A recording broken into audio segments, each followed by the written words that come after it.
il y avait des astronomes professionnels, l'équipe de Robert Bittke, qui justement recherchaient le bruit de fond cosmologique et qui ont expliqué à Penzias et Wilson, ah bah oui, bah, vous avez trouvé ce qu'on cherche. Arnaud Penzias et Bob Wilson ont eu le prix Nobel 13 ans plus tard, en 1978. Alors, la cosmologie, bien sûr, avait été longtemps l'affaire des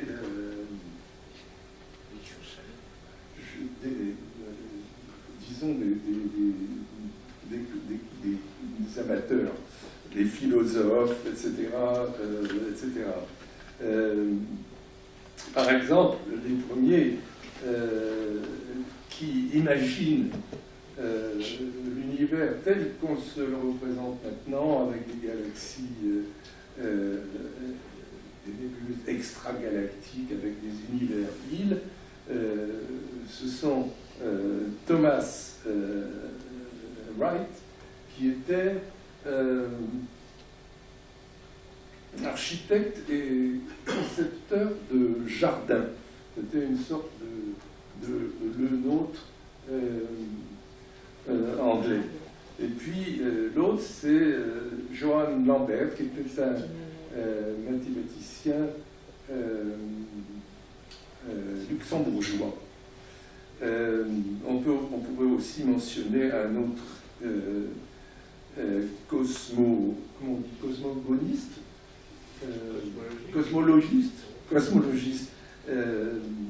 amateur, le poète américain Edgar Allan Poe, qui a été, entre autres choses, le premier à proposer une solution au paradoxe d'Olbers, dans une conférence qu'il a faite un an avant sa mort, en 1848, et qu'on trouve dans les œuvres complètes de Poe, dans la bibliothèque de la Pléiade, dans la traduction de Charles Baudelaire, s'il vous plaît. Alors, j'ose à peine mentionner un dernier cas intéressant.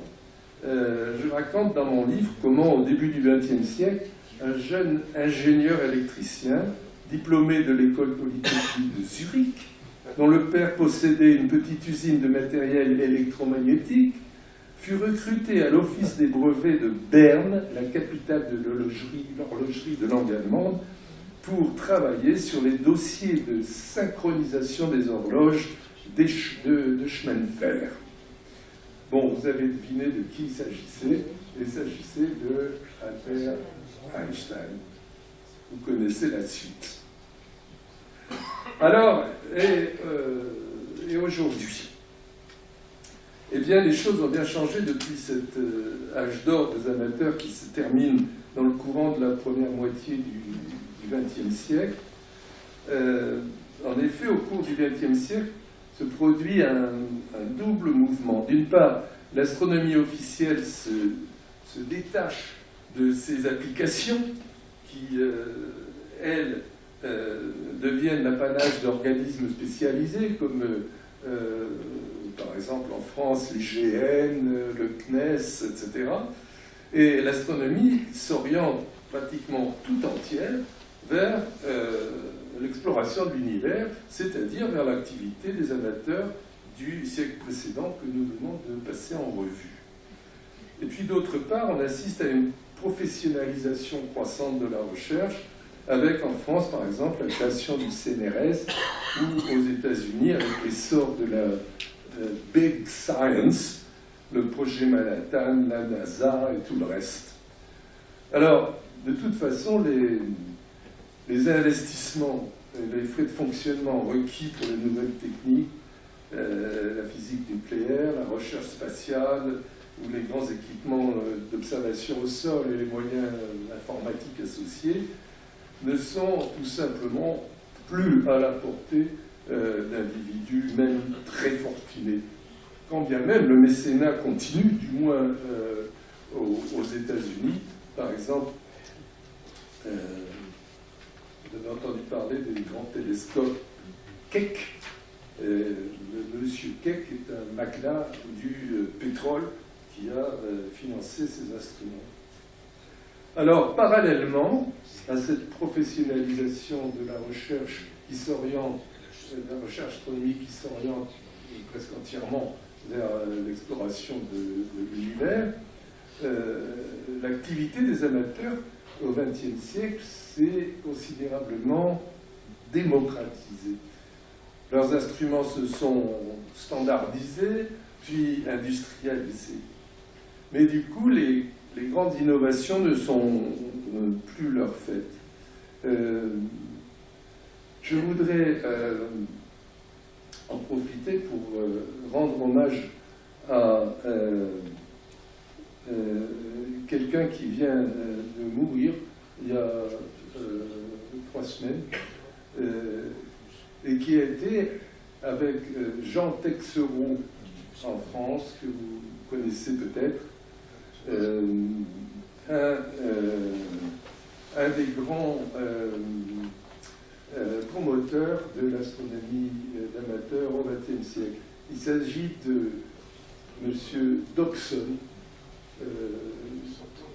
dont le nom est très familier à la plupart des astronomes amateurs, principalement parce qu'il a mis au point une monture extrêmement facile à construire et à utiliser, même pour des instruments de diamètre conséquent, jusqu'à 40 ou 50 cm de diamètre.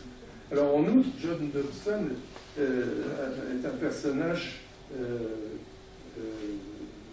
qui au fond est inconnu, mais à l'occasion de sa mort, j'ai lu l'histoire de sa vie. J'ai lu l'histoire de sa vie et c'est assez extraordinaire.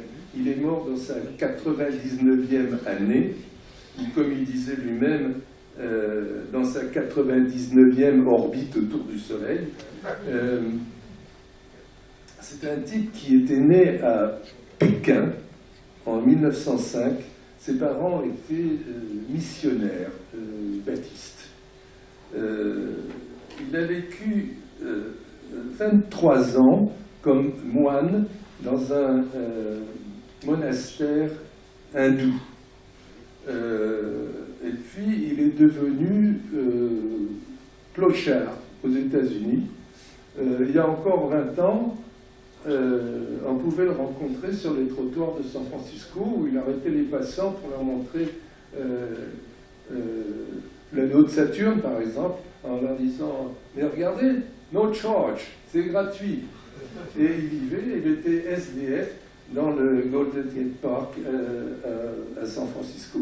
C'était un type qui méprisait profondément l'argent, il n'en a jamais eu, et pourtant il y a beaucoup d'argent qui a été gagné avec ses inventions qu'il a toujours refusé de breveter. Voilà, je voulais lui rendre hommage. Alors, les amateurs, l'activité des amateurs au XXe siècle n'est pas inintéressante.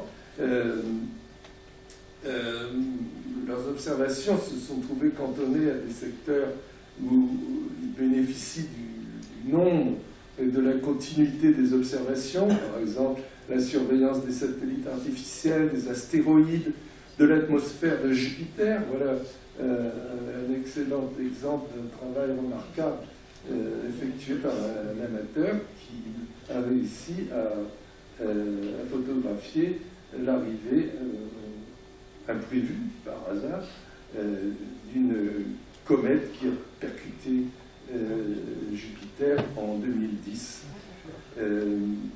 ou encore l'observation, la surveillance du ciel pour la détection des novae et des supernovae.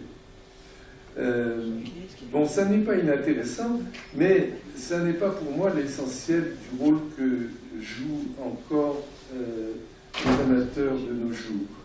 Pour moi, l'important aujourd'hui, c'est que les astronomes amateurs, qui n'ont jamais été aussi nombreux, et qui n'ont rien perdu de leur passion pour les choses du cosmos, constituent dorénavant la clientèle, si je puis dire, de la nouvelle astronomie officielle.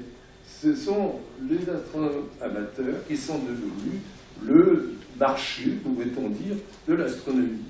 Pas seulement pour les fabricants de matériel d'observation amateurs ou les éditeurs de revues et de livres de vulgarisation, mais surtout, il représente le moteur même de l'activité des chercheurs professionnels, des chercheurs académiques. Parce qu'après tout, l'astronomie contemporaine n'a plus que ce rôle culturel. Elle n'a plus aujourd'hui d'application pratique. Et dans ce sens, les amateurs, qui, comme je l'ai montré, en étaient à l'origine, constituent toujours l'âme même de l'astrophysique. Non plus